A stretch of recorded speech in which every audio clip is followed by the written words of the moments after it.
10 abandoned towns for no reason. When you walk through a ghost town, it's usually easy to see why people would leave. There could be an eternal fire burning underground, like in Centralia, Pennsylvania.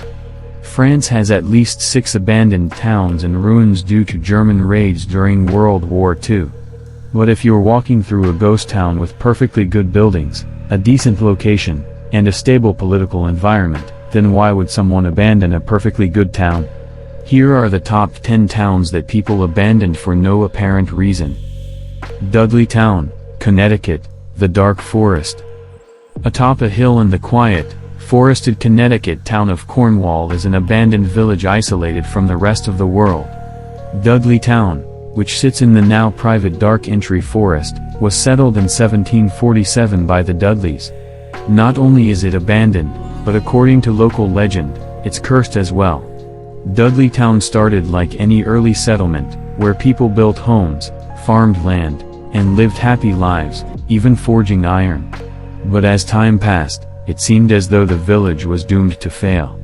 As the local iron industry in Cornwall died down, so did the area's population. By the late 19th century, Dudleytown was abandoned, with the last resident giving up in the early 1900s. Even though a decline in the local economy is the logical explanation for the settlement's abandonment, there are more interesting reasons why no one lives there anymore. Because of a curse brought over from England by the original settlers, anyone who tries to live there goes insane. Paranormal investigators Ed and Lorraine Warren claimed Dudley Down was demonically possessed in the early 1970s.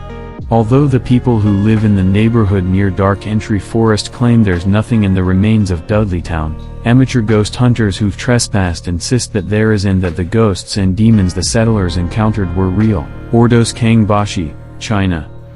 Ordos Kangbashi was supposed to be China's next modern city, with the capacity for 1 million people to call it home. The city's goal was to have 200,000 people live there by 2020, but with delayed construction and high property taxes, they missed their mark by 47,000. Though technically not abandoned, it is the world's largest ghost town. With beautiful architecture, plenty of real estate, and potential jobs, there is no reason Ordos Kangbashi should be as empty as it is. Parksville, New York. There's nothing wrong with Parksville, New York, but no one wants to live there for some reason. The first documented settlers of Parksville, Martin, and Eber Hall, arrived in the 1800s, with William Park jump-starting the hamlet's community and industry. It was a prosperous community, bringing charm to the Catskills. The Ontario and Western Ontario Railway that ran through the town made it easy for people to travel to Parksville for a peaceful summer getaway in the country. The Great Depression drastically changed this vacation dynamic. A large number of Parksville's 100 hotels and resorts had to close down. Still, a few of the town's major hotels remained open, including Young's Gap. Despite the town's seeming resilience, the decline in popularity of the ONU meant less foot traffic. The last trains ran through Parksville in the 1950s.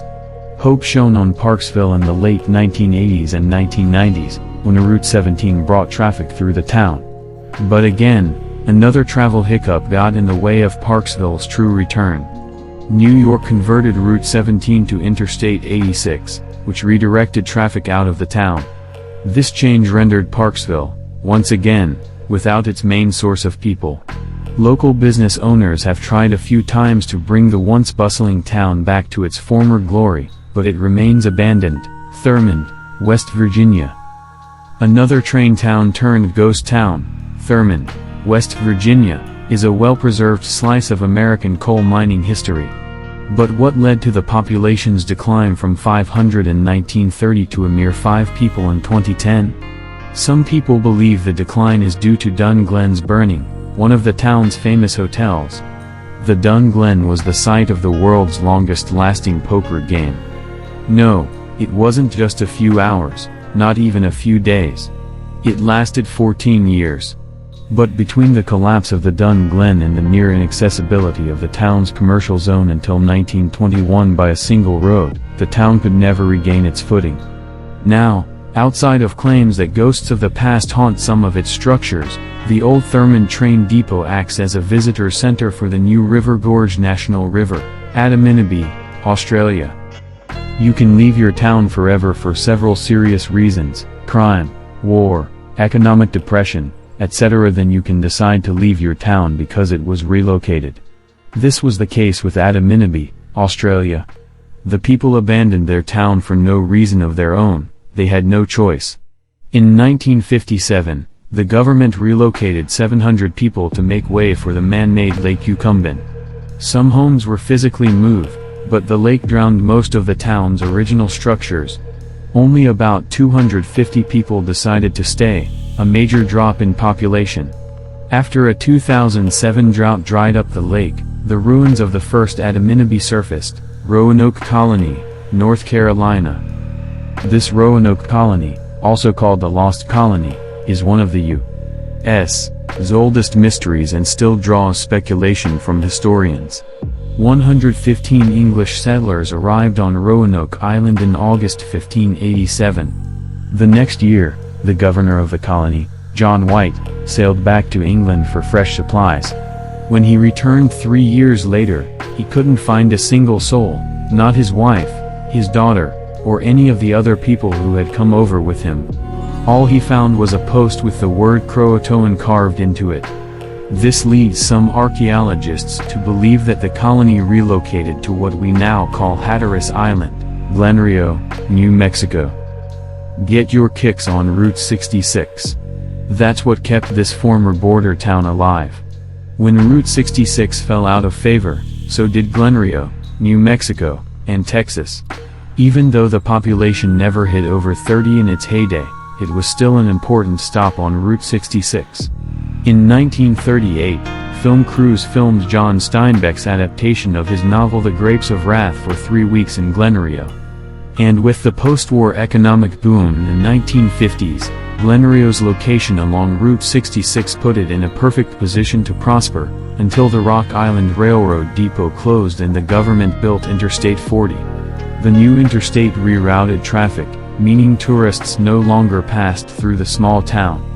By the 1980s, only 2 people lived there. It now sits abandoned, the little Juarez Cafe boarded up, and the town crumbling alongside one of America's once greatest highways. Still, there's no reason for it to stay abandoned. Perhaps one day we'll see its revitalization. Johnsonville, Connecticut. Yet another Connecticut town that found itself unoccupied. In 1846, Emory Johnson built both his homestead and the Triton Mill on a 64-acre plot of land. As a result, the surrounding area was named Johnsonville. The story of what we know as Johnson Village in East Haddam, Connecticut, is one of terrible mismanagement. In 1965, Raymond Schmidt purchased the Neptune Mill from the Johnson family. He also bought the town's other buildings, including the Victorian Chapel. Schmidt's goal was to turn Johnsonville into a historical tourist attraction, but it never panned out. On top of that, lightning struck the Neptune Mill in 1972, and it burned to the ground. A problem with zoning laws in 1994 ultimately shut down Johnsonville, and the town fell into disrepair. A hotel company tried to revitalize Johnsonville in 2001 and turn it into a living community but failed. Several auctions later, a Christian organization based in the Philippines, Iglesia Ni Cristo, bought the property in 2017. They are currently restoring the buildings and turning Johnsonville into a center of worship. Rhyolite, Nevada. If you need proof that prospectors can build a booming town, then head over to Rhyolite, Nevada. Residents may not have stuck around for long, but that doesn't discount Rhyolite's colorful history. In fact, you'd think that, even after the financial panic of 1907, people would have stuck around. There was a stock exchange, a board of trade, basketball games, a well-known red light district, schools, electric plants, the list goes on and on. In 1906, the town built the Kelly Bottle House, made from the 50,000 discarded beer and liquor bottles from local saloons. Unfortunately, all those bottles ultimately meant nothing. With the steady decline of millwork, the population was zero by 1920. Today, the Bottle House is one of the only complete buildings still standing, in Enniscathay, Ireland. It's not every day you can have an island all to yourself, so why would you want to leave? In 1842, a handful of families called the island home. They were mostly Shannon estuary pilots, and they thrived during the famine. Enniscathay also has a long ecclesiastical history and boasts St. Senan as its first bishop. It is a Catholic hotspot for tourists, and the Office of Public Works runs a visitor center. Should you visit, you'll find an old artillery building, a ruined monastery, and an Irish round tower. But you won't find anyone living there. By 1969, the last people had left the island. So why do people leave these towns for no reason? Well, the answer is that there's always a reason, even if it's not obvious at first.